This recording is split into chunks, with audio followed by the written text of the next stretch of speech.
Hey folks, I'm excited to share some stories with you today that I've written myself. Whether you're a long-time follower or just joining us, I'd love to hear your thoughts on these tales. Don't forget to give this video a like and subscribe if you're new here. Let's dive in, and I hope you enjoy.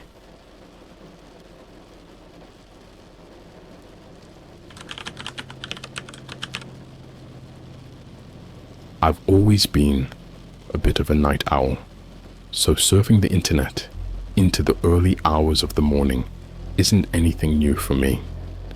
I usually just scroll through Reddit, watch some YouTube videos, maybe even venture into the darker corners of the web if I'm feeling adventurous. One night though, I stumbled upon something that changed my life forever. It started with a post on a dark web forum that caught my attention. Lost memories, find yours here. Now, I know what you're thinking. Everyone says to stay away from that part of the internet. And usually, I would agree. But there was something about this post that drew me in. It promised to reveal hidden or forgotten memories, things from your past you might have suppressed. Curiosity got the better of me, and I clicked the link. The site was minimalist, just a plain black background with white text. It asked for a name and a date of birth. I hesitated for a moment, but figured I might as well see where it leads. I entered my details and hit submit. After a few seconds, a list of video files appeared. Each one had a date next to it, ranging from my early childhood to my teenage years. The most recent one was from when I was about 5 years old. I picked the first file from the list, dated when I was about 3. It felt weird, like invading my own privacy. I clicked play, and the video started. The screen showed a grainy image of a room I didn't recognize at first. But then I saw my younger self playing with some toys. The room looked like a basement, with concrete walls and a single light bulb hanging from the ceiling. The quality was terrible, but it was definitely me. At first, it seemed innocent enough, just a little kid playing with blocks and toy cars. But then I noticed something off. In the background, I could hear muffled voices, adults talking in hushed tones. The camera shifted slightly, and I caught a glimpse of someone standing just out of the frame, watching me. It made my skin crawl. As the video went on, the atmosphere got darker.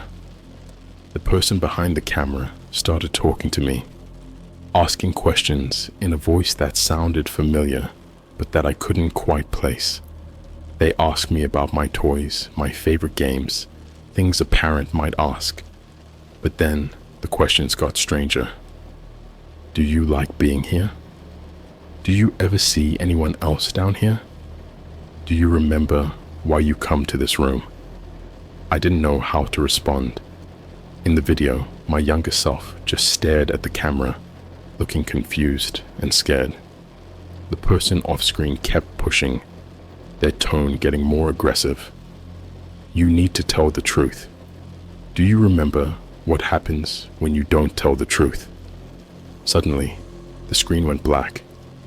The video ended abruptly, leaving me sitting there in stunned silence. I felt a sick pit in my stomach. Who was that person? Why was I in that basement? I had so many questions, and I didn't know where to start. I decided to watch the next video. The second video was dated a few months later. It started similarly, with me playing in the same basement. This time, there were more toys, and I seemed a bit more comfortable, but the feeling of dread was still there. The camera again focused on me, and the same voice started asking questions. This time, they were more direct. Do you remember what we talked about last time? Have you told anyone about our little talks? My younger self shook his head, looking terrified. The person off screen seemed satisfied with my answers and started talking about something else. You need to be a good boy and keep our secret. Remember, bad things happen to boys who can't keep secrets. I felt my blood run cold. What secret? What bad things? I was terrified, but couldn't stop watching. I needed to know more. The video ended just like the first, abruptly and with no answers. I clicked on the third video, my hands shaking. This one was different. I wasn't playing with toys anymore. I was sitting on a small bed, hugging my knees to my chest. The camera was closer this time, and I could see the fear in my eyes. The person off screen came into view for the first time. It was a man, tall and thin, with greasy hair and a sinister smile. I didn't recognize him, but something about him seemed familiar. He started talking to me, his voice low and menacing. You know why you're here, don't you? My younger self nodded, tears streaming down my face. You need to be punished for what you did. I started sobbing, begging him to let me go. He ignored my pleas and reached out, grabbing my arm. The camera shook, and the screen went black again. I felt sick to my stomach. I wanted to stop, but I couldn't. I needed to know what happened next. I clicked on the fourth video, my heart pounding in my chest. This one was worse, much worse. The man was back, and this time, he wasn't alone. There was another man with him, shorter and stockier, with a cruel look in his eyes. They were talking to me, telling me that I needed to learn my lesson. I was crying, begging them to stop, but they didn't listen. They started hurting me, doing things I don't even want to describe. I felt a wave of nausea wash over me, but I forced myself to keep watching. I needed to remember. The video ended with me lying on the floor, bruised and crying. The men were laughing, talking about how I needed to be taught a lesson. I felt a mix of anger and sadness, knowing that this had happened to me and I had no memory of it. How could something so horrible be hidden in my past? I was about to click on the final video when I heard a noise behind me. I turned around, but there was nothing there. Just my empty apartment, silent and still. I shook off the feeling of unease and turned back to my computer. I needed to see the last video. I needed to know the truth.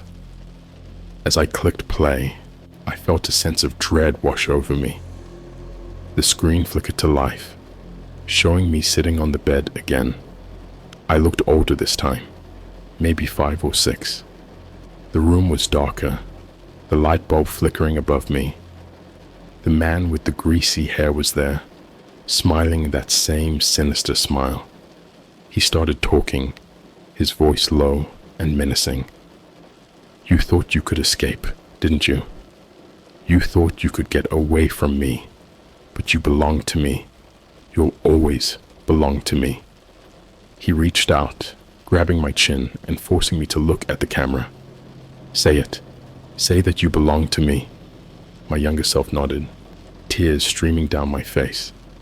I belong to you, I whispered, my voice barely audible. The man laughed, a cold, cruel sound. Good boy. Now, let's make sure you remember that. The screen went black, and the video ended. I sat there staring at the screen, my mind racing. Who was that man? Why did he do this to me? And why couldn't I remember any of it? I knew I needed answers, but I didn't know where to start. The videos had shown me a side of my past that I had no memory of, a dark and twisted reality that had been hidden from me.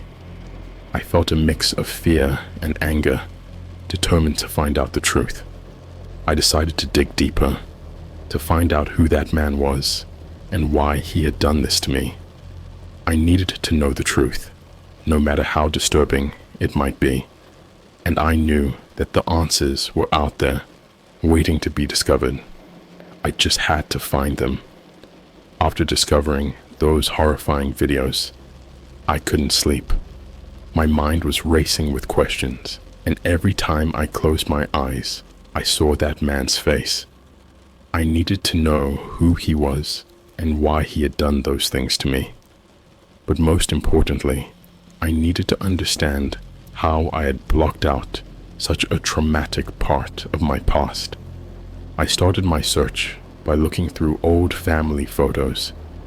I hoped I might recognize the man from somewhere, maybe a distant relative or a family friend.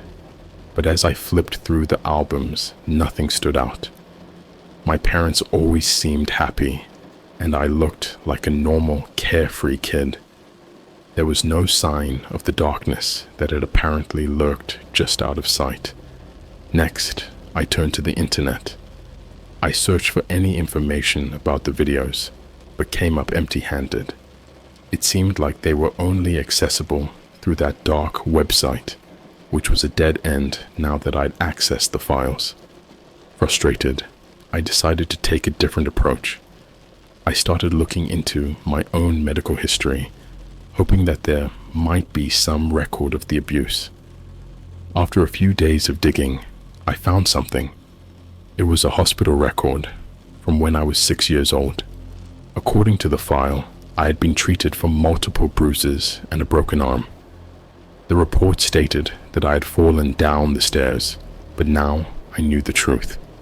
The injuries matched the time frame of the last video, and I knew they hadn't been accidental. The report mentioned that Child Protective Services had been involved, but there were no details. I decided to call my parents, even though I knew it would be a difficult conversation. I needed to know what they remembered. When my mom answered the phone, I tried to keep my voice steady. "Hey, Mom, I have a weird question for you. Do you remember when I broke my arm when I was 6? There was a long pause on the other end of the line. "Yes, of course. Why do you ask?" I found some old medical records, and they mentioned that Child Protective Services got involved. Do you know why? Another pause. I don't really remember the details. It was a long time ago, and we were all so scared. Why are you bringing this up now? I took a deep breath.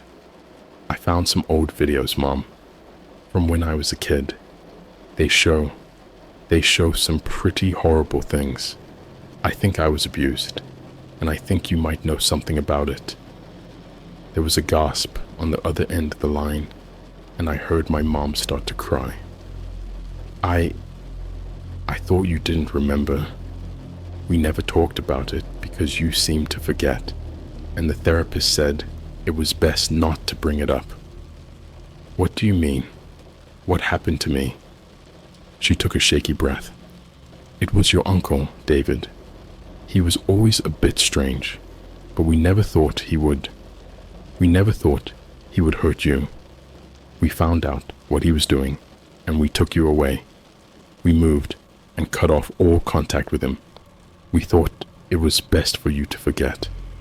I felt a wave of anger and betrayal wash over me. Why didn't you tell me? Why didn't you warn me? We thought we were protecting you, she sobbed. We thought it was the best thing to do. I hung up the phone, feeling a mix of emotions. I was furious with my parents for keeping this from me, but I also understood why they had done it. They had tried to protect me in the only way they knew how. But now, I needed to confront the past head-on. I decided to find my Uncle David. I didn't know if he was still alive or where he might be, but I had to try. I started by looking him up online, searching through social media and public records. It took a few days, but I finally found an address. He was living in a small town a few hours away. I didn't know what I would do when I found him, but I knew I had to go. The drive to his house was nerve-wracking. My mind raced with possibilities, and I couldn't shake the feeling of dread that had settled in my stomach. When I finally arrived, I sat in my car for a few minutes, trying to gather the courage to knock on his door. The house was small and run down, with peeling paint and an overgrown yard. I took a deep breath and walked up to the front door, my heart pounding in my chest. I knocked, and after a few moments, the door creaked open. There he was, Uncle David. He looked older, with more gray in his hair and deeper lines on his face, but it was definitely him. He stared at me for a moment, confusion and recognition flickering across his features. "Can I help you?" he asked, his voice wary. I took another deep breath. "It's me, David. It's your name." His eyes widened and he took a step back. "What are you doing here?" "I know what you did to me," I said, my voice shaking. "I found the videos. I remember everything now." He stared at me for a long moment, then sighed and stepped aside. "Come in. We need to talk." I hesitated for a moment, then stepped inside. The house was just as run down on the inside, with clutter everywhere and a musty smell hanging in the air. He led me to the living room and gestured for me to sit. I stayed standing. "Why?" I asked, my voice barely above a whisper. "Why did you do those things to me?" He rubbed his face, looking tired and worn. "I don't know what to say. I was sick back then. I did things I'm not proud of, things that haunt me every day." "That's not good enough," I said, my anger rising. "You ruined my childhood. You hurt me in ways I can't even begin to describe. I need answers. I need to know why." He looked down at his hands, silent for a long moment. "I was abused too when I was a kid. It messed me up. I didn't know how to deal with it, so I took it out on you. I'm sorry. I know that doesn't make it better, but it's the truth." I felt a wave of disgust wash over me. I wanted to hit him, to scream at him, to make him feel the pain he had caused me, but I knew that wouldn't change anything. It wouldn't erase the past or make the memories go away. "Do you still have any of the tapes?" I asked, my voice shaking. He nodded. "They're in the basement. I kept them. I don't know why. Maybe as a way to remind myself of what I did, to make sure I never forget." I followed him to the basement, my heart pounding in my chest. The room was just as I remembered from the videos, with the same concrete walls and single light bulb hanging from the ceiling. He opened a small cabinet and pulled out a box filled with old VHS tapes. "Take them," he said, handing me the box. "Do whatever you need to do with them. I just want to make things right." I took the box and left without another word. As I drove home, I felt a mix of relief and anger. I had confronted my past, but it didn't make the pain go away. I knew I had a long road ahead of me, but at least I had taken the first step. When I got home, I sat down and went through the tapes one by one. Each one revealed more of the twisted reality of my childhood, more of the abuse I had endured. It was painful, but it was also cathartic. I was finally facing the truth, and it gave me a sense of control over my own life. I decided to share my story on Reddit, hoping that it might help others who had gone through similar experiences. It was a way to take back my power, to turn my pain into something positive. And as I hit submit, I felt a small glimmer of hope for the future.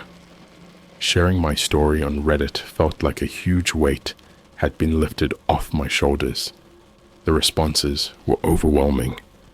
Some people shared their own traumatic experiences, offering support and understanding, while others were just horrified by what I had gone through. It felt good to know I wasn't alone, but it also made the reality of my situation even more stark. I decided to take some time off work to deal with everything. My boss was surprisingly understanding, and I figured a few days away from the office might help me process what I had learned. But even with the support and encouragement from strangers online, I couldn't shake the feeling that there was more to uncover. I kept replaying the videos in my head, trying to piece together any clues I might have missed. There was one thing that kept bothering me. In the last video, when Uncle David came into the frame, I noticed something on his wrist, a bracelet with a strange symbol on it. It looked like a snake eating its own tail, a symbol I vaguely recognized but couldn't place. Curiosity got the better of me, and I started researching the symbol online. It didn't take long to find out that it was an Ouroboros, an ancient symbol representing eternity and cycles of destruction and rebirth. But why would my uncle be wearing something like that? Was it just a coincidence, or did it have some deeper meaning?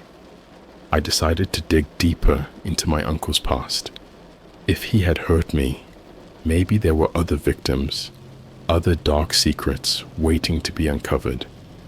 I started by searching through old news archives and public records, hoping to find something that would give me more insight into his life. It didn't take long to find a few mentions of him.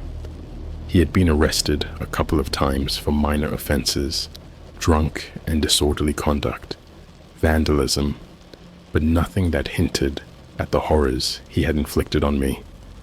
I was starting to lose hope when I stumbled across an old newspaper article from when he was in his 20s. The article was about a series of child abductions that had occurred in our hometown. Several children had gone missing, and the police had been searching for a suspect. There was a photo of a man who looked a lot like my uncle, but the article didn't mention him by name. It described the suspect as a man in his 20s, tall and thin, with dark hair and a distinctive bracelet. My heart skipped a beat. The bracelet. It had to be him. I kept reading, hoping to find more information, but the article was frustratingly vague. It mentioned that the suspect had been questioned but released due to lack of evidence. The children were never found, and the case went cold. I couldn't believe what I was reading. Had my uncle been involved in those abductions? Had he done even worse things than what he had done to me? I felt a wave of nausea wash over me, but I knew I couldn't stop now. I had to know the truth, no matter how horrifying it might be. I decided to reach out to the journalist who had written the article. Maybe they had more information, something that hadn't been published. It took a bit of searching, but I finally found a contact email. I sent a message explaining who I was and why I was interested in the old case. A few days later, I got a reply. The journalist, a woman named Linda, agreed to meet with me. She was retired now, but said she still remembered the case vividly. We arranged to meet at a coffee shop in her town, about an hour's drive from where I lived. When I arrived, Linda was already there, sipping a cup of coffee. She was an older woman, probably in her 60s, with sharp eyes that seemed to take in everything around her. She greeted me warmly and invited me to sit down. "Thank you for meeting with me," I said, trying to keep my voice steady. "Of course," she replied. "Your email intrigued me. It's not every day someone reaches out about an old case like this. What can I do for you?" I took a deep breath and told her everything about the videos, my uncle, and the symbol on the bracelet. She listened intently, her expression growing more serious as I spoke. "I remember that case well," she said when I finished. "It was one of the most disturbing stories I ever covered. The police were convinced they had their man, but without solid evidence, they couldn't hold him. It was a tragedy for the families involved. "Do you think my uncle could have been the man in the article?" I asked, my voice trembling. "It's certainly possible," she replied. "The description matches, and that bracelet is a pretty distinctive detail. I always felt there was more to the story, but I couldn't prove it." "Do you have any idea where the children might have been taken?" I asked, feeling a knot of dread in my stomach. Linda hesitated, then leaned in closer. "There were rumors, whispers, that the children were taken to a remote cabin in the woods. The police searched the area, but never found anything. It's a long shot, but it might be worth investigating." I thanked Linda for her time and left the coffee shop, my mind racing. A cabin in the woods. It sounded like something out of a horror movie, but I knew I had to check it out. If there was even a chance that other children had suffered the same fate as me, I couldn't ignore it. I spent the next few days preparing for the trip. I gathered supplies, a flashlight, a map, some basic camping gear, and tried to still myself for what I might find. I didn't tell anyone where I was going, not wanting to worry them or risk someone trying to stop me. Finally, I set off for the woods. The drive was long and uneventful, but the tension in my chest grew with every mile.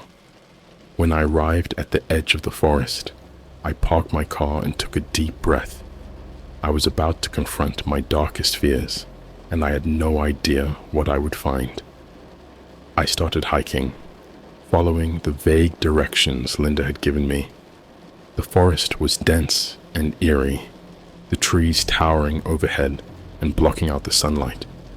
As I walked, I couldn't shake the feeling that I was being watched. Every rustle of leaves, every snap of a twig, set my nerves on edge. After what felt like hours, I finally found it, an old, dilapidated cabin hidden deep in the woods. The windows were boarded up, and the door hung off its hinges. I approached cautiously, my heart pounding in my chest. I pushed the door open and stepped inside. The air inside was musty and stale, and the floor was covered in dust and debris. I shone my flashlight around, trying to get a sense of the place. It looked like no one had been here in years, but I could still see traces of its dark past. Old broken toys lay scattered on the floor, and there were strange symbols carved into the walls, the same Ouroboros symbol I had seen on my uncle's bracelet. I explored the cabin, feeling a growing sense of dread. In the back room, I found something that made my blood run cold, a small makeshift bed with restraints attached to it. There were dark stains on the mattress, and the sight of it made me feel sick. I took out my phone and started taking pictures, documenting everything. I didn't know what I was going to do with the information yet, but I knew I needed to have proof. As I was about to leave, I noticed something glinting in the corner of the room. I walked over and picked it up, my heart skipping a beat. It was a small rusty key attached to a chain. The key had the same Ouroboros symbol engraved on it. I knew I had to find out what it opened. Clutching the key tightly, I left the cabin and made my way back to my car, my mind racing with possibilities. I didn't know what I would find next, but I was determined to uncover the truth. The key was just one more piece of the puzzle, and I was getting closer to putting it all together. I just hoped I was ready for what I would find. Returning home from the cabin, I felt a mixture of dread and determination. The images of that dark, decaying place were burned into my mind, and I couldn't shake the feeling that I was only scratching the surface of much deeper horror. The key with the Ouroboros symbol felt heavy in my pocket, a tangible connection to the past I was desperately trying to piece together. Back in my apartment, I sat down at my desk, staring at the key. What did it open? And more importantly, what would I find once I unlocked whatever it was hiding? I decided to do some more digging. I needed to know more about Uncle David and the Ouroboros symbol. My initial searches had revealed its ancient origins, but I had a gut feeling there was more to it, something specific to my uncle's twisted actions. I started by looking into any local myths or stories involving the symbol. It didn't take long to find something that chilled me to the bone. There were whispers of a cult that had operated in our region decades ago. They called themselves the Eternal Circle, and their emblem was the Ouroboros. According to the scant information I could find, they believed in achieving immortality through ritualistic practices, many of which involved children. The deeper I delved, the more I realized how little was known about this cult. Most of the information was buried in obscure forums and old forgotten articles. There were no official records, no police reports that I could find. It was as if they had been wiped from history, deliberately erased. But the more I read, the more it made sense. My uncle hadn't just been a lone predator. He had been part of something much darker and more sinister. With renewed determination, I decided to confront my parents again. They had to know more than they were letting on. The first call had been emotional and fragmented, but now I needed clarity. I called my mom first. The phone rang a few times before she picked up, her voice hesitant. Hello? Mom, it's me. I need to talk to you about Uncle David again. There's more to this than we thought. There was a long pause. What do you mean? I found a key, Mom, and I think it's connected to something much bigger. Did you ever hear about a cult called the Eternal Circle? Her sharp intake of breath told me everything I needed to know. Where did you hear about that? I did some research. I need to know the truth, Mom. Please. There was silence for a moment, then she sighed. Your father and I, we tried to protect you from all of this. We thought if we kept you away from it, you would be safe. What do you know? I pressed. Your uncle was involved with them. We didn't realize how deep it went until it was too late. When we found out what he was doing, we were terrified. We tried to cut all ties, to start over, but it seems like it's all coming back now. Why didn't you tell me? Why keep this a secret? We thought it was best. We thought it would be better if you didn't remember, if you could just have a normal life. But we were wrong. I'm so sorry. I hung up, feeling more confused and angry than ever. My parents had tried to shield me, but in doing so, they had left me vulnerable. They had underestimated the power of the past, how it can reach out and pull you back in, no matter how far you run. I spent the next few days obsessively researching the Eternal Circle. I found references to them in old police files and missing persons reports, but everything was fragmented, like a puzzle with missing pieces. I kept going back to that key, wondering what it could unlock. Then one night, I had a breakthrough. I was sifting through a box of my uncle's old belongings that I had retrieved from the basement, hoping to find some clue, when I came across an old leather-bound journal. The pages were yellowed with age, and the writing was small and cramped, but it was unmistakably my uncle's handwriting. The journal detailed his involvement with the Eternal Circle. He wrote about their beliefs, their rituals, and their quest for immortality. The more I read, the more nauseated I became. He had documented everything, from the abductions to the rituals they performed. And there, near the back of the journal, was a drawing of the key, with a note that simply read, "The basement holds the final secret." I felt a shiver run down my spine. Another basement, another dark place filled with horrors I could scarcely imagine, but I knew I had to go. This time I was more prepared. I gathered my supplies, a flashlight, my phone, and a crowbar just in case. I wasn't going to let anything stop me. The address listed in the journal was for an old, abandoned house on the outskirts of town. I drove there, my heart pounding in my chest. The house was in even worse shape than the cabin had been. Windows boarded up, the front door hanging off its hinges. The place reeked of decay and abandonment. I made my way inside, the floorboards creaking under my weight. The air was thick with dust and the smell of mold.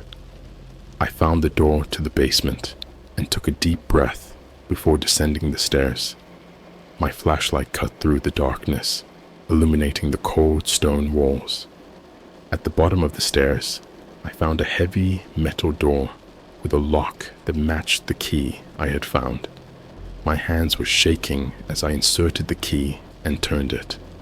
The lock clicked open, and I pushed the door open with a creak. What I saw inside made my blood run cold. The room was filled with old dusty furniture and strange symbols painted on the walls. In the center of the room was an altar covered in dark stains. Chains hung from the walls, and there were piles of old rotting toys in the corners. I felt a wave of nausea wash over me as I realized what had happened here. This was where the rituals had taken place, where the children had been brought. I could almost hear their cries echoing off the walls. In the corner of the room, I saw a small locked chest. I walked over and opened it with the key. Inside were more tapes, like the ones I had found before, but these were different. They were labeled with names and dates, and there were far more of them than I had expected. I took the tapes and left the house, my mind reeling. I had found the evidence I needed, but I didn't know what to do with it. Part of me wanted to burn the tapes, to erase the horror from existence, but I knew I couldn't. The truth needed to be known, and the victims deserved justice. I decided to take the tapes to the police. It was the only way to make sure the truth came out. I spent the next few days preparing myself, going over everything I had found and organizing the tapes. When I was ready, I made the call. The police were skeptical at first, but when I showed them the tapes and the journal, they took me seriously. An investigation was launched, and the house was searched. More evidence was found, corroborating everything I had uncovered. As the investigation unfolded, more victims came forward, their stories matching the horrors documented in my uncle's journal. It was a long and painful process, but justice was finally being served. My uncle was arrested, and the eternal circle was exposed for the monstrous cult it was. The experience left me scarred, but it also gave me a sense of closure. I had confronted my past and uncovered the truth, no matter how horrifying it was, and in doing so, I had helped to bring justice to those who had suffered. The days and weeks following my uncle's arrest were a whirlwind of emotions and revelations. The police investigation uncovered more about the eternal circle than I ever could have imagined. Dozens of children had been victims, their lives forever altered by the horrors they had endured. As more survivors came forward, their stories echoed my own, painting a chilling picture of the cult's activities. The media picked up the story, and soon it was all over the news. People were horrified to learn about the cult's existence and the extent of their crimes. My uncle became the face of the nightmare, and his name was synonymous with evil.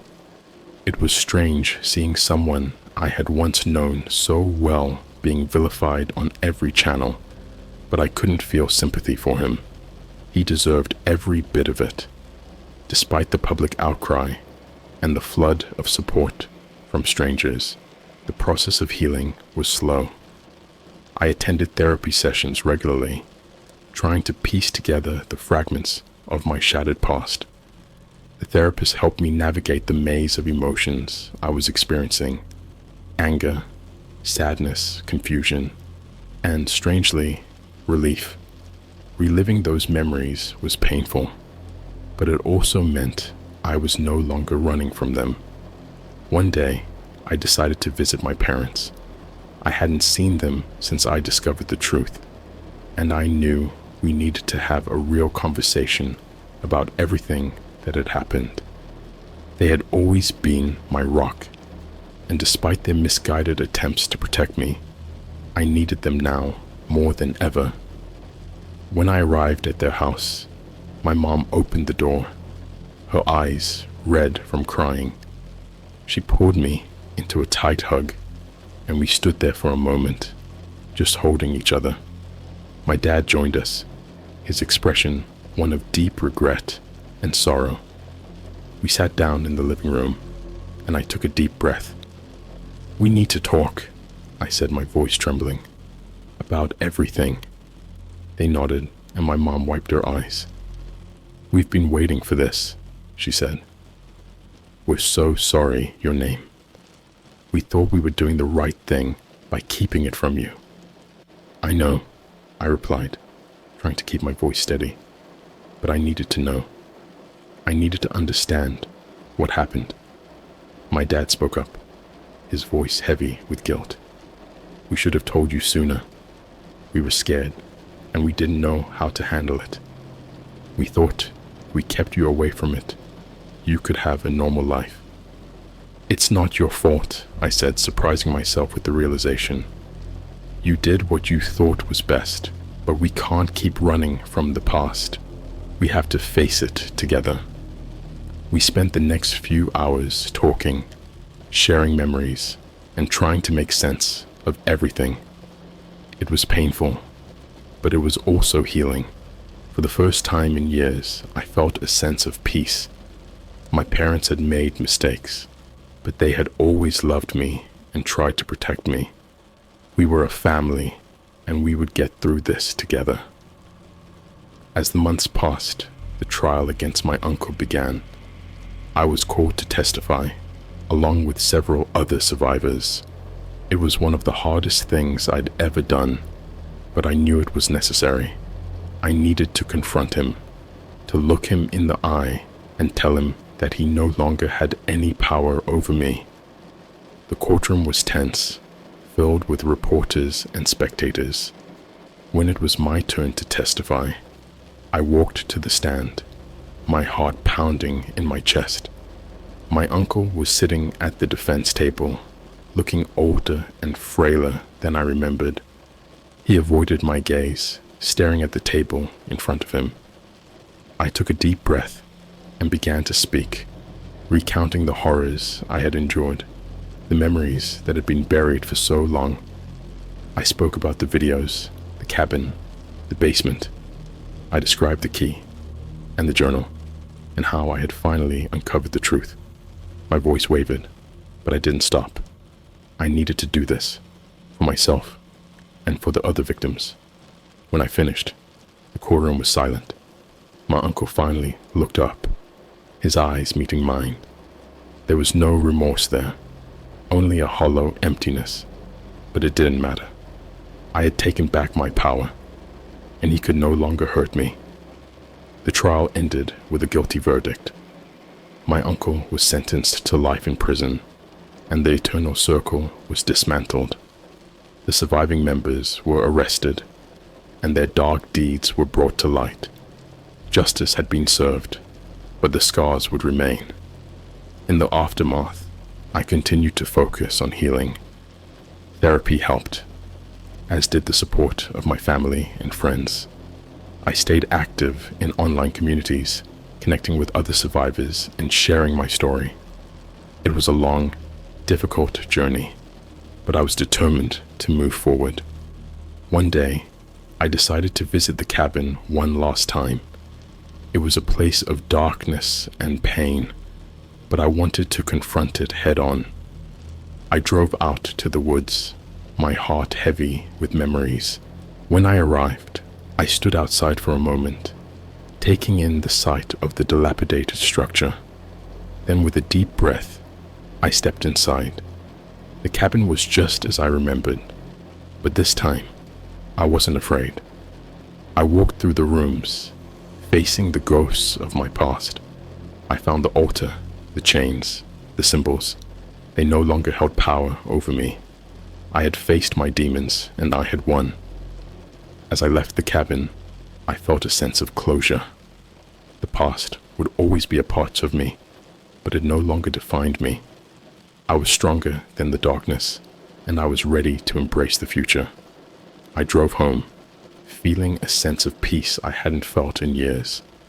The journey had been long and painful, but I had found the truth, and with that truth, I had found my strength. No matter what lay ahead, I knew I could face it. I had survived the horrors of my past, and I was ready to build a brighter future.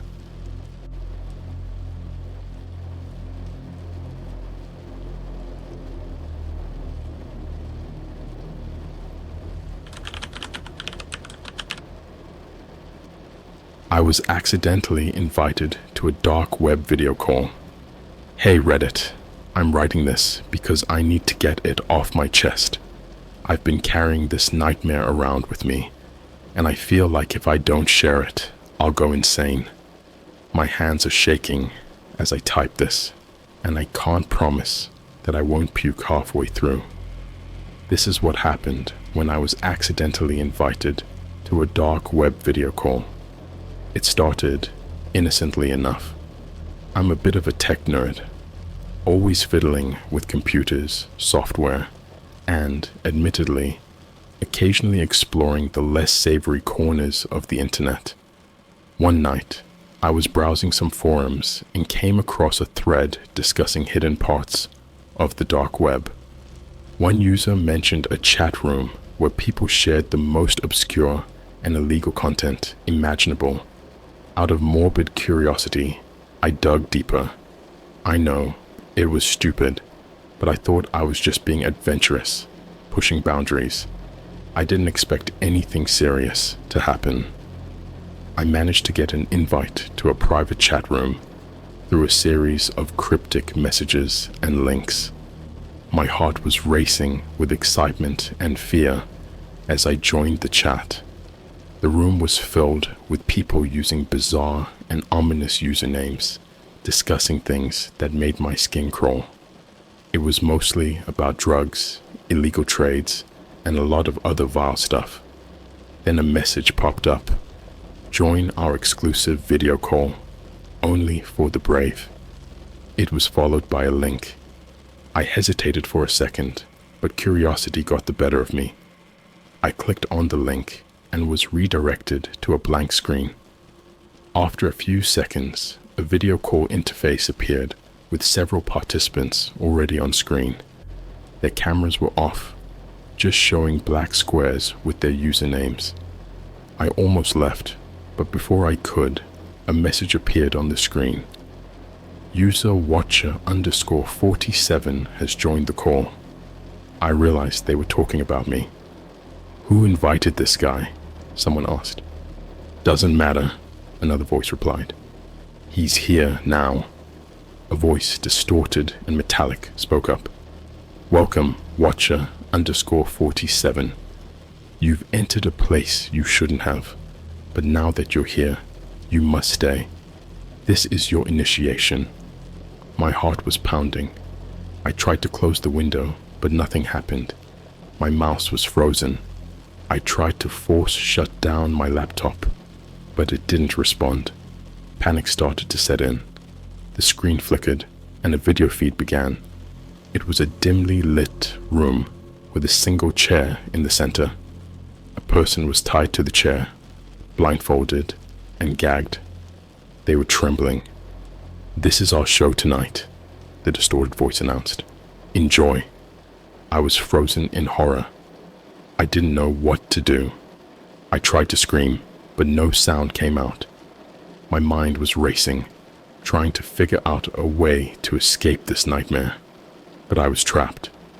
The video feed continued, and the person in the chair started to whimper. Then, without warning, another figure stepped into the frame. They were wearing a mask, a grotesque, twisted face with hollow eyes. The masked figure approached the person in the chair and began to speak, but the audio was muted. I could see their lips moving, but I couldn't hear what they were saying. The person in the chair started to struggle, their muffled cries getting louder. Suddenly, the masked figure pulled out a knife. I gasped, my stomach churning.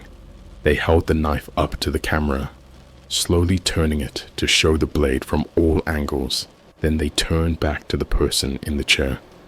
My eyes were glued to the screen, unable to look away. The masked figure began to cut. It was slow, deliberate, and horrifying.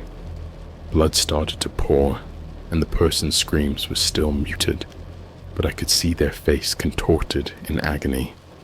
My vision blurred as tears filled my eyes. I wanted to close the laptop, smash it, anything to make it stop, but I couldn't move. "Now, Watcher_47, the distorted voice said, breaking the silence. "Your turn. Show us your face." I couldn't believe what I was hearing. They wanted me to turn on my camera. My heart was racing so fast I thought it might explode. I sat there paralyzed, not knowing what to do. "Do it," the voice commanded, "or you'll end up like him." The screen flickered again, and the image of the person in the chair was replaced by a series of disturbing images: mutilated bodies, blood-soaked rooms, people screaming in pain. It was like a slideshow of pure horror, each image more gruesome than the last. My mind was screaming at me to get out, but I was trapped. I took a deep breath, trying to steady my shaking hands. Slowly, I reached for my camera. I didn't know what they would do to me, but I knew I had no choice. As my camera flicked on, I saw my terrified face reflected on the screen. The chat room went silent for a moment, and then the distorted voice spoke again. "Welcome to the dark web, Watcher_47. This is just the beginning." I felt a cold sweat break out all over my body. I wanted to scream, to cry, to do anything to escape, but I was trapped, and I had no idea what was coming next. The screen stayed dark for a few agonizing moments after they welcomed me. I sat there staring at my own terrified reflection, wondering what kind of hell I had just stumbled into. Then another message appeared on the screen. "User Watcher_47 has proven their bravery. Let's begin the next stage." I felt like I was going to throw up. My mind was racing, trying to think of a way out, but the distorted voice cut through my thoughts. "You're in too deep now, Watcher_47. There's no backing out. It's time to play." A new video feed popped up. This time, it was a different room, even darker than the last. There was another person tied to a chair, but this one was different. They weren't blindfolded or gagged. They were wide-eyed, clearly aware of what was happening, their face twisted in terror. My heart sank. "Watcher_47, the voice said. "This is your chance to prove yourself. You must decide their fate. Will they live or die?" I was speechless. How could they expect me to make that kind of decision? I shook my head, hoping they could see my refusal. You don't have a choice, the voice insisted. Type your answer in the chat. Live or die. My hands were shaking so badly I could barely type. I wanted to choose live, but I knew this was some kind of sick game. If I chose life, what kind of torment would they put this person through? If I chose death, was I any better than the monsters running this show? I hesitated too long. Time's up, the voice announced. We'll decide for you. The masked figure returned, holding the same knife. They approached the person in the chair and began to speak. This time, the audio was on.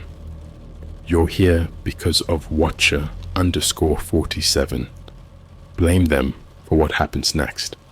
I screamed at the screen, no, stop! But it was useless. The figure began to cut again, this time faster, more brutal. The person's screams echoed through my room, their face contorted in pain and fear.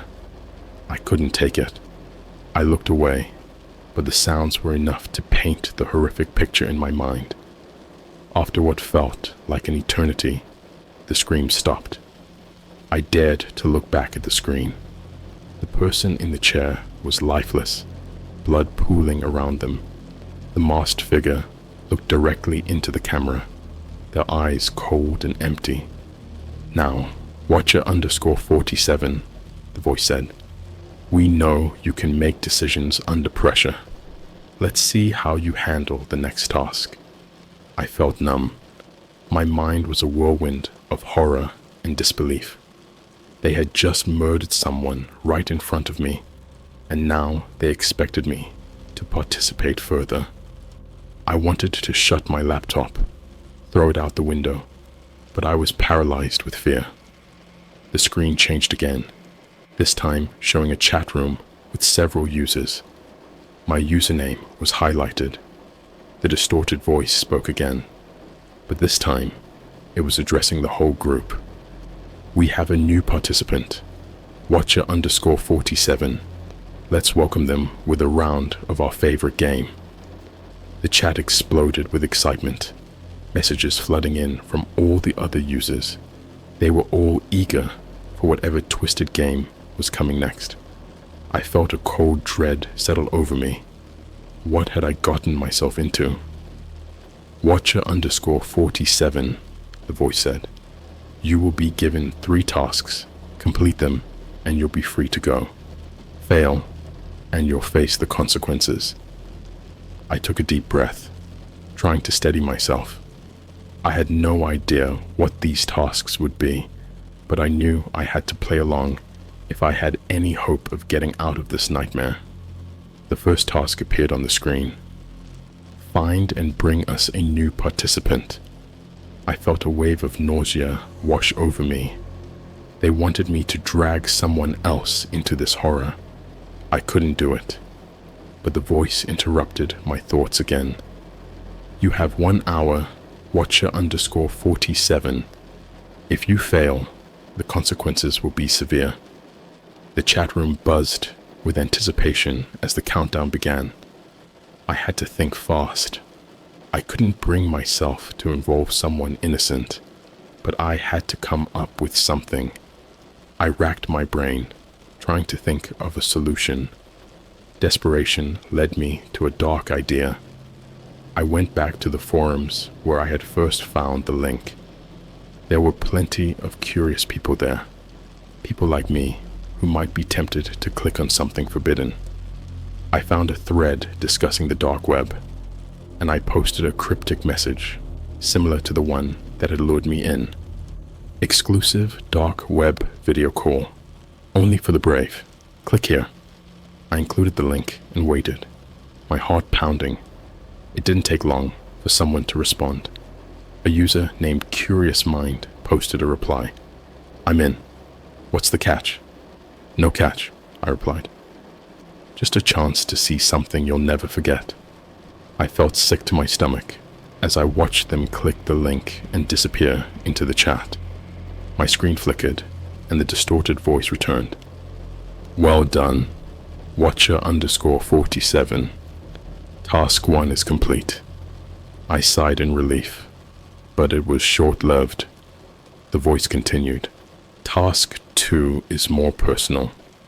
You will now show us your deepest, darkest secret. Panic gripped me. What could I possibly reveal that would satisfy these monsters? I didn't have any dark secrets, nothing that could compare to the horrors I had witnessed so far. But I knew they wouldn't accept that as an answer. Tell us, Watcher_47, the voice demanded, or we'll find out ourselves. I racked my brain, searching for something, anything that would suffice. Finally, I remembered something from my past, something I had buried deep and tried to forget. It wasn't as horrific as what I had seen, but it was dark enough. When I was a kid, I began, my voice trembling. I had a neighbor who was abusive to his dog. One day, I found the dog chained up in their backyard, barely alive. I couldn't stand it, so I broke into their yard and I killed the dog to put it out of its misery. I've never told anyone. The chat went silent. My confession hung in the air, heavy and suffocating.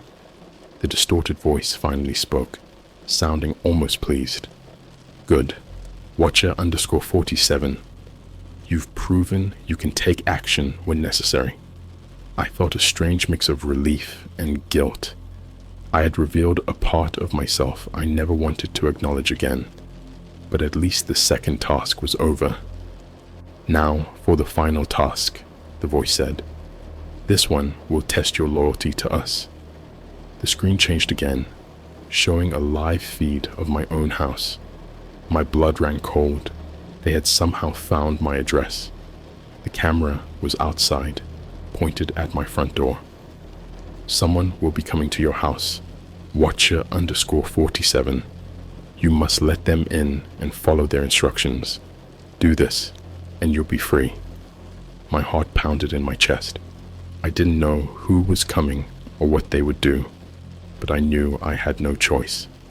I waited, every second feeling like an eternity.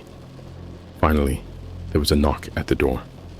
I got up, my legs trembling, and went to answer it. Standing on my doorstep was a man dressed in black, his face obscured by a hood. He pushed past me without a word and walked into my living room. I followed him, my mind racing with fear and anticipation. He turned to face me, and I could see his eyes glinting from beneath the hood. You know what you have to do, he said, his voice cold and emotionless. I nodded, not trusting myself to speak. He handed me a small unmarked package. Open it, he instructed. With shaking hands, I tore open the package. Inside was a small vial of clear liquid and a syringe. My heart sank as I realized what they wanted me to do. You have to inject yourself, the man said. Prove your loyalty and you'll be free. I looked at the syringe, my mind screaming in protest. I didn't know what was in the vial, but I knew I had no choice. I took the syringe and filled it with the liquid, my hands trembling so badly I almost dropped it. I looked at the man, hoping for some sign of mercy, but his eyes were cold and unfeeling. I took a deep breath, closed my eyes, and plunged the needle into my arm. The liquid burned as it entered my bloodstream, and I felt a wave of dizziness wash over me. Good, the man said. Now sleep. I collapsed to the floor, my vision fading to black. The last thing I heard was the distorted voice, echoing in my mind. Welcome to the dark web, Watcher_47. You're one of us now. I woke up in my bed, drenched in sweat. My head was pounding, and my mouth was dry. For a moment, I thought it had all been a nightmare, but as I sat up, I felt the sharp sting in my arm, where I had injected the mysterious liquid. It was real, all of it.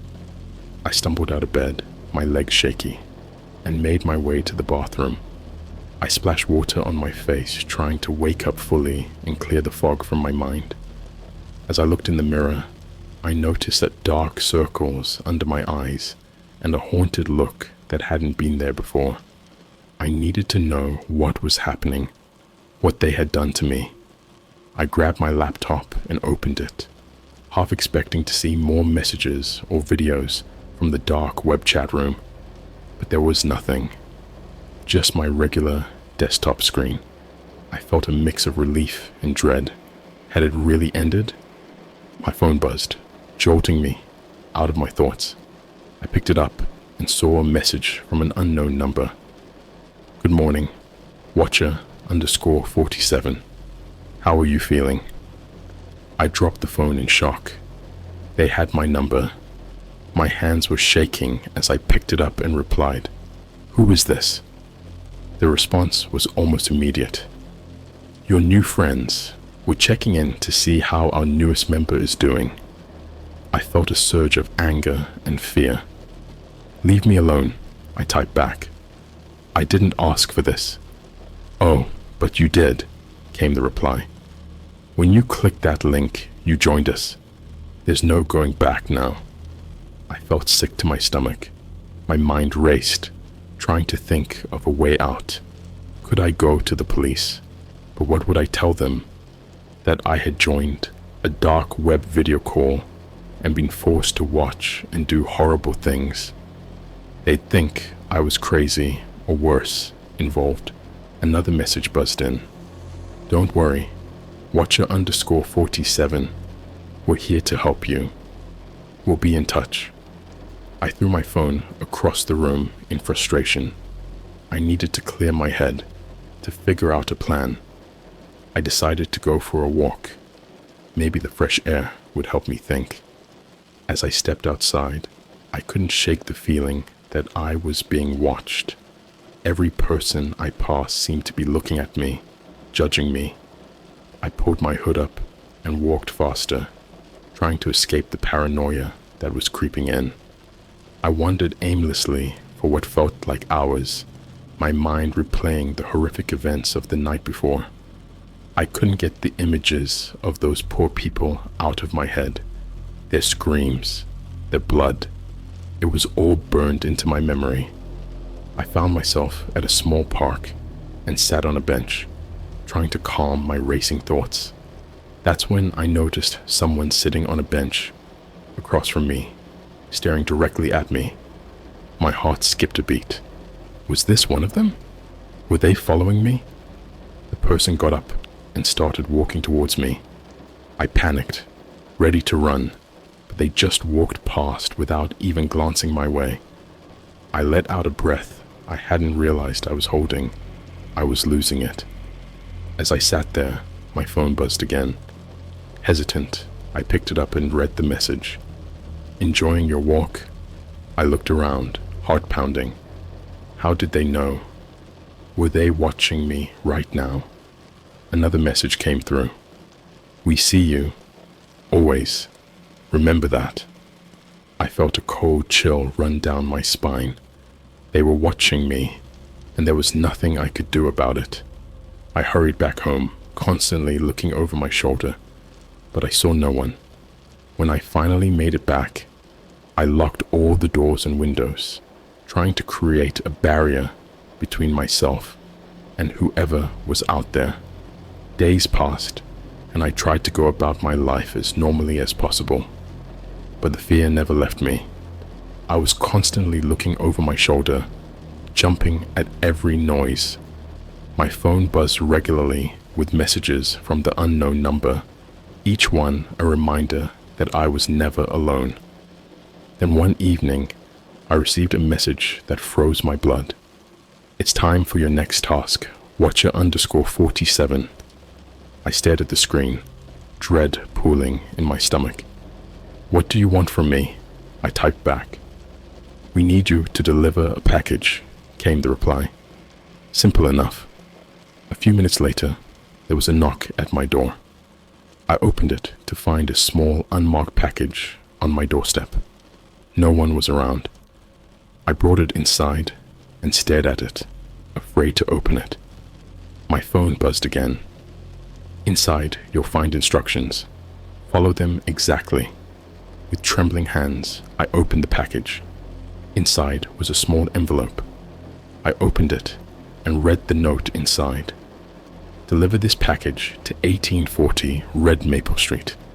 Leave it on the doorstep and walk away. Do not look back. I had no idea what was in the package or what I was getting involved in, but I knew I had no choice. They were watching me, and I didn't want to know what would happen if I disobeyed. I drove to the address, my heart pounding the entire way. It was a rundown house in a seedy part of the town. I parked a few blocks away and walked to the house, clutching the package tightly. When I reached the doorstep, I placed the package down and started to walk away. But curiosity got the better of me, and I glanced back. The door opened slightly, and a hand reached out to grab the package. I couldn't see the person's face, but I could feel their eyes on me.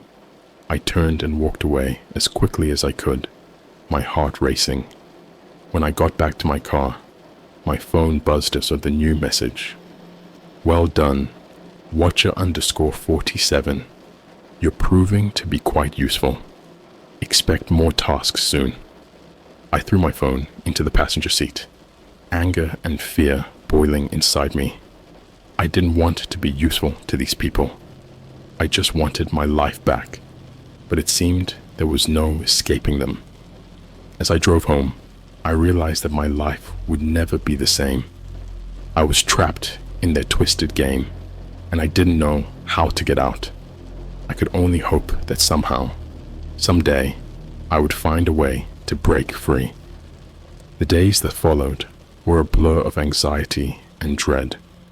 I tried to carry on with my life, but the constant messages and tasks from the dark web group made it impossible. Every time my phone buzzed, I felt a surge of fear. They were always watching, always controlling my every move.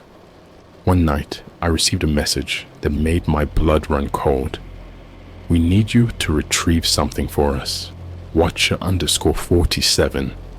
The location will be sent shortly. I stared at the screen, dread pooling in my stomach. Another task, another plunge into their twisted world. A few minutes later, a new message appeared with an address and a set of instructions. This time, they wanted me to break into a house and steal a specific item, a small locked box. I couldn't believe what I was reading. They wanted me to commit a crime. I typed back, "I can't do this. It's too dangerous." The response was immediate. "You have no choice. Do it or face the consequences." I felt trapped, suffocated by their demands. I knew I had to comply, or things would get even worse. With a heavy heart, I prepared for the task. I dressed us in dark clothing and grabbed a pair of gloves, trying to steady my trembling hands. The address they sent was in a quiet suburban neighborhood. I parked a few blocks away and walked to the house, my heart pounding in my chest. It was a modest, single-story home with a well-kept yard. I felt a pang of guilt as I approached, knowing I was about to violate someone's sanctuary. I circled the house, looking for a way in. The back door was locked, but a small window was slightly ajar. I managed to pry it open and slipped inside, landing softly on the kitchen floor. The house was eerily quiet, and I could hear my own breathing, loud and panicked. I moved through the house, searching for the box. My heart was racing, and every creak of the floorboards made me jump. Finally, I found it in a small office. The box was on a shelf, just as they had described.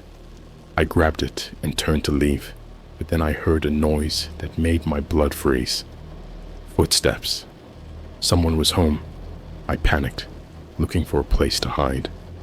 I slipped into a closet, clutching the box to my chest and held my breath. The footsteps grew louder, and I could hear someone moving through the house, getting closer. I prayed they wouldn't find me. The footsteps stopped right outside the closet door. I could hear the person breathing, and I squeezed my eyes shut, trying to will myself invisible. After what felt like an eternity, the footsteps moved away, and I heard a door close. I let out a shaky breath and waited a few more minutes before daring to move. I slipped out of the closet and made my way back to the kitchen, my heart pounding in my ears. I climbed out the window and ran back to my car, not daring to look back. I drove away as fast as I could, my hands shaking on the steering wheel. When I got home, I placed the box on the table and stared at it, my mind racing. What was inside? Why did they want it so badly? My phone buzzed with a new message. Bring the box to the following address. Do not open it. I felt a surge of frustration and anger. I wanted to know what was inside, but I knew they were watching. With a heavy heart, I followed their instructions. The address led me to an abandoned warehouse on the outskirts of town. It was a dilapidated building with broken windows and graffiti-covered walls. I parked outside and carried the box to the entrance. A man in a dark coat was waiting for me. He looked me over and then gestured for me to follow him inside. I hesitated, but knew I had no choice. Inside, the warehouse was dimly lit and filled with shadows. The man led me to a small room in the back, where a group of people was waiting. They all wore masks, their faces hidden. The air was thick with tension. Good job, Watcher_47, the distorted voice said. It was coming from one of the masked figures. You've proven yourself useful, once again. I placed the box on the table and stepped back, my heart pounding. The masked figure opened the box and took out its contents. A stack of documents, some old photographs, and a small ornate key. They sifted through the items, then nodded in satisfaction. Your next task will be the most important yet, the voice said. We need you to deliver a message, a very special message. I felt a sinking feeling in my stomach. What kind of message? I asked, my voice trembling. A message of pain and fear, the voice replied. You will find the details in your next instructions. I wanted to scream, to beg them to leave me alone, but I knew it was pointless. I was trapped in their twisted game, a pawn in their sadistic plans. As I left the warehouse, my phone buzzed again. I glanced at the message and felt a wave of nausea. It contained an address, a time, and a name. Sarah, my sister. No, I whispered, my voice shaking. Not her, but the response was merciless. Do it, or she dies. I drove home in a daze, my mind reeling. They had dragged my family into this nightmare. I had to protect Sarah, but I didn't know how. I felt helpless, suffocated by fear and despair.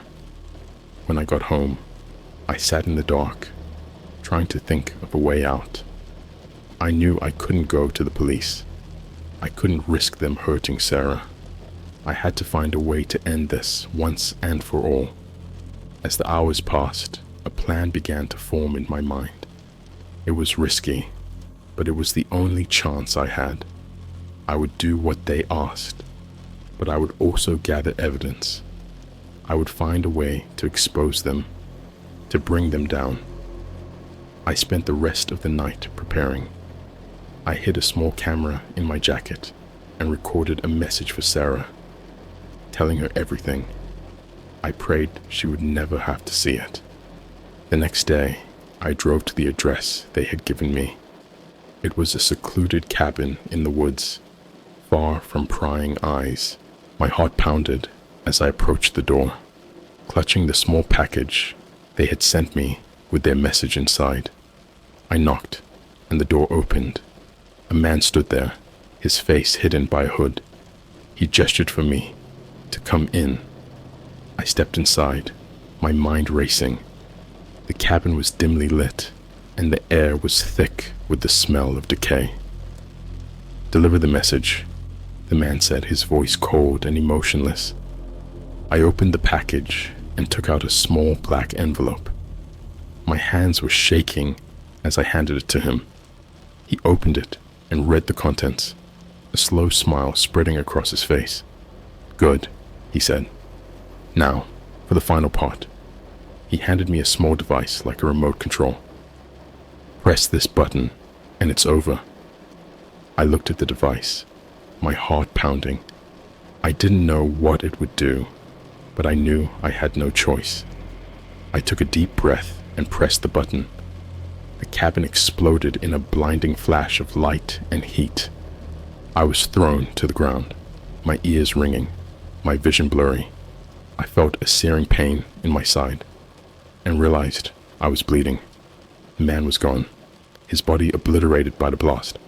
I lay there, gasping for breath, my mind reeling. Had I done it? Had I finally escaped? As the darkness closed in, I felt a strange sense of relief. It was over. I had done what they asked, and I had survived. But as I slipped into unconsciousness, I couldn't shake the feeling that this was just the beginning. I woke up in a hospital bed, the sterile smell of antiseptic filling my nostrils. My body ached all over, and my head was pounding. I tried to sit up, but a sharp pain in my side made me gasp. I looked around, trying to get my bearings. Machines beeped around me, and an IV drip was attached to my arm. A nurse noticed I was awake and came over. "Take it easy," she said gently. "You've been through a lot. You're lucky to be alive." I nodded weakly, memories of the explosion flooding back. "How did I get here?" I croaked. "A hiker found you near the cabin. You were unconscious and badly injured. They called for help and got you here just in time." I closed my eyes, relief and fear washing over me. I had survived, but I knew it wasn't over. The dark web group wouldn't let me go that easily. A few days later, the police came to question me. I told them what I could without revealing too much about the dark web group. I didn't want to put anyone else in danger. They seemed skeptical, but didn't press too hard, probably because of my injuries. As soon as I was able, I checked out of the hospital and went home. I knew I couldn't stay there long. I had to find a way to end this once and for all. My phone buzzed with a message from the unknown number. "We're not done. Watcher_47. You still owe us." I felt a surge of anger and determination. They had taken enough from me. It was time to fight back. I started by gathering all the evidence I could. I reviewed the recordings from my hidden camera, documenting every detail. I created backups and stored them in multiple locations. I reached out to a few trusted friends, explaining the situation without revealing too much. They agreed to help me, providing support and resources. Together, we formulated a plan to expose the dark web group. The next message I received was a set of coordinates and a time. It was clear they had a final task for me. I knew it was a trap, but I had to go. I had to finish this. I arrived at the location, a desolate warehouse on the outskirts of town. My heart pounded as I entered, every nerve on edge. The warehouse was dark, the only light coming from a single bulb hanging from the ceiling. In the center of the room was a chair, and sitting in it was Sarah, my sister, bound and gagged. My blood ran cold. "Sarah!" I shouted, rushing to her side. A distorted voice echoed through the room. "Welcome, Watcher_47. We knew you'd come. Now, it's time for your final task." I looked around, trying to find the source of the voice. "Let her go," I demanded. "This is between you and me." "Oh, but it's not that simple," the voice replied. "You see, Sarah is your final test. You must choose her life or your freedom." I felt a surge of rage and desperation. "I won't play your game," I shouted. The voice laughed, a chilling sound that echoed through the warehouse. "You already are. Now make your choice." I looked at Sarah, tears streaming down my face. I couldn't let them hurt her. I had to do something. My mind raced, trying to think of a way out. Then I remembered the evidence I had gathered. I pulled out my phone and started a live stream, broadcasting to all my contacts. "This is for everyone watching," I said, my voice shaking. "I've been forced into a twisted game by a dark web group. They've kidnapped my sister and threatened my life, but I'm not playing anymore." The voice snarled, "What are you doing? Watcher_47? "I'm exposing you," I replied. "I have evidence of everything you've done. It's all being sent to the authorities and the media as we speak. Your game is over." There was a moment of silence, then chaos erupted. The masked figures appeared, rushing towards me, but my friends burst into the warehouse, armed and ready. A fierce struggle ensued, but we fought back with everything we had. In the end, we managed to subdue the masked figures and free Sarah. The police arrived shortly after, and with the evidence I had gathered, they were able to apprehend the members of the dark web group. It took time, but eventually, the dark web group was dismantled and their leaders brought to justice. The ordeal left me scarred, both physically and mentally, but I found solace in knowing that I had stopped them from hurting anyone else. Sarah and I tried to rebuild our lives, but the shadows of those dark days lingered. We stayed close, supporting each other as we navigated the aftermath. I knew I would never forget what happened, but I also knew that I had the strength to move forward. The dark web had tried to break me, but in the end, I had emerged stronger. And as I looked towards the future, I felt a glimmer of hope, knowing that I had faced the darkness and won.